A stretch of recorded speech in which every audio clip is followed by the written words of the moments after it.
Good evening. It is now 7 o'clock. I would like to call the Rockdale County Board of Education regular session to order. Please stand as we recite the Pledge of the Allegiance to the American flag.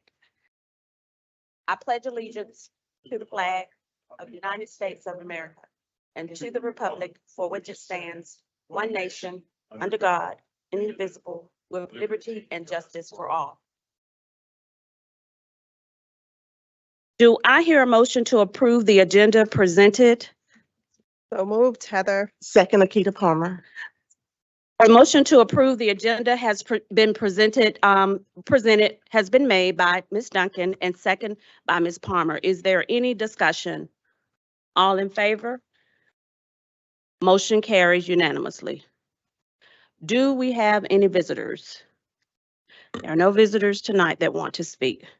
I would like to turn it over to Dr. Oates, Mr. Budenseek, Mr. Hull from the cabinet for their updates. Thank you. Thank you, Madam Chairwoman. It's Mr. Budenseek, I think, will come first.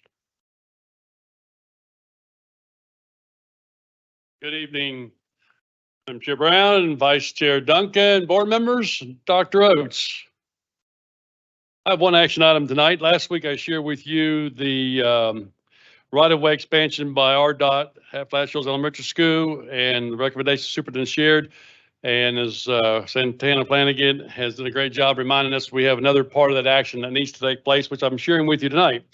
Superintendent will recommend that the Rockdale County Board of Education designate that acreage that we spoke about last week as no longer necessary or convenient for school purposes. So as I explained last week, we don't use that area. It's in the front. It's not going to hinder anything we do at Flat Shoals.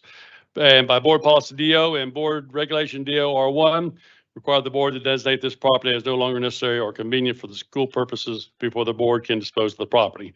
And the rest of the rationales that we shared with you last week. Questions? Thank you.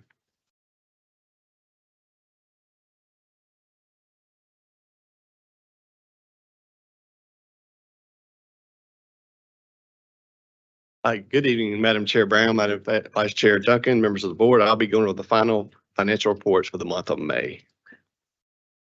All right, the revenue for May is 12.1 million.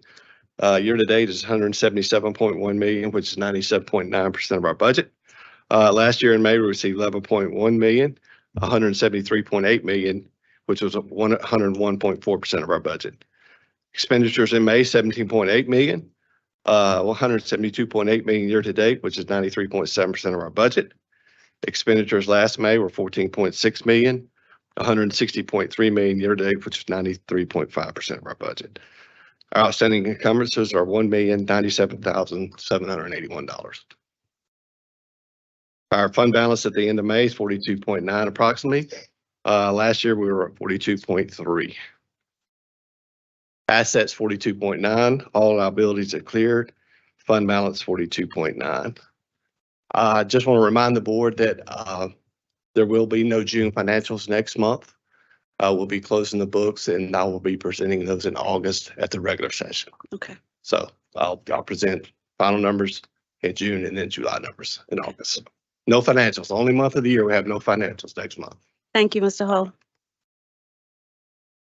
Madam Chairwoman, after a very marathon and exhaustive session last week, it's quite the opposite this week.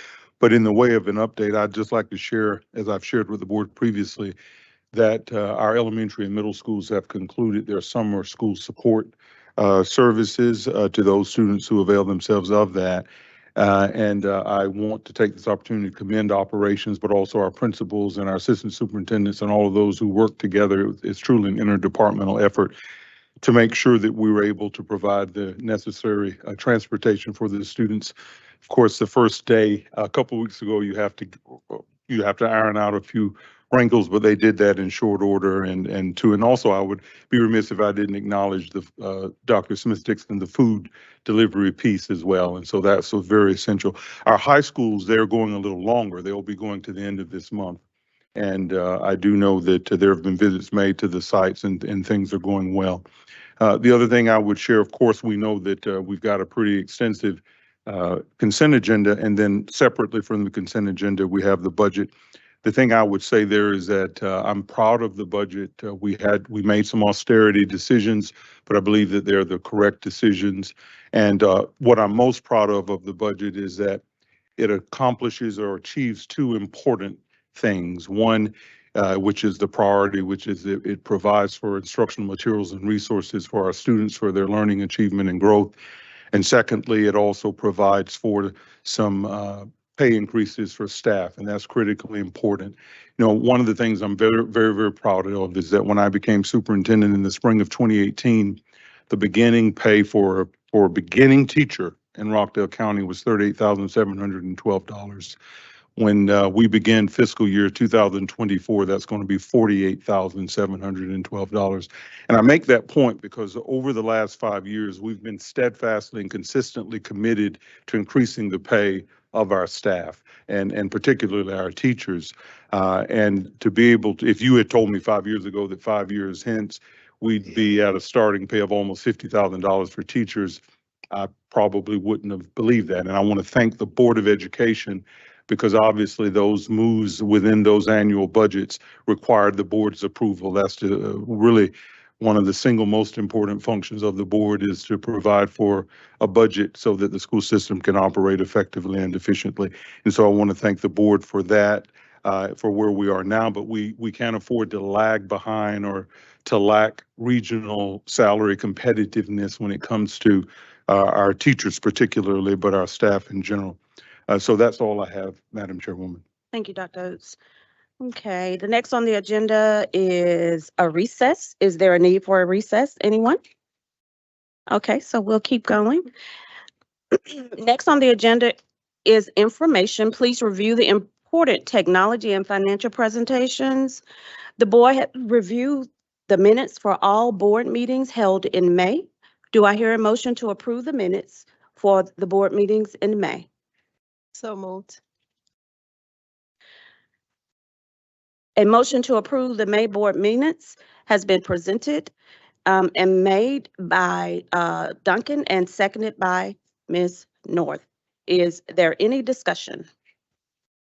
All in favor? Motion carries unanimously. There is no old business, but there is new business. Dr. Oates, please provide your recommendation and rationale. Student seek read, so I will rest on the prior reading of that recommendation and rationale. Over no objections by the chairman. Thank you very much. Do I hear a motion to approve the superintendent's recommendation that the board designate 0.179 acres of right-of-way and 0.234 acres of easement along the Flat Shoals Elementary School road frontage on Flat Shoals Road as no longer necessary or convenient for school purposes? Do I hear a motion for that? Second. A motion to approve the superintendent's recommendation as presented has been made by Ms. North and seconded by Ms. Duncan. Is there any discussion? All in favor? Motion carries unanimously, 7-0. Last week, the cabinet provided an extensive overview of all items, and the board voted to place the action items, except for the fiscal year 24 budget, on a consent agenda. Do I hear a motion to approve the action items under the consent agenda? So moved. Second. A motion to approve the action items under the consent agenda has been made by Ms. Duncan and seconded by Ms. Palmer. Is there any discussion? All in favor? Motion carries unanimously. Thank you. There is no board discussion. Do I hear? Oh, new business discussion? The next on the item adoption. Huh? Oh, the budget. Or do I hear a motion to conclude? See that? Okay, so do I hear a motion to approve the fiscal year 24 budget?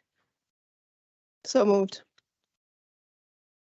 A motion has been made to approve the fiscal year budget, fiscal year 24 by Ms. Duncan and second by Ms. North. Any discussion? All in favor? Motion carries 4-3 with a no from Mr. Kinney, a no from Sandra Jackson-Lett, and a no from Ms. Jones. There is no board discussion. Do I hear a motion to conclude the meeting? So moved. Is there a second? Second. A motion to conclude the meeting has been made by Ms. Duncan and second by Ms. North. The meeting is concluded at, what time is it? It is 7:10. Ms. Jones? Oh, okay. Thank you. And a second by Ms. Jones. The meeting is concluded at 7:10. Good night, everyone, and thank you.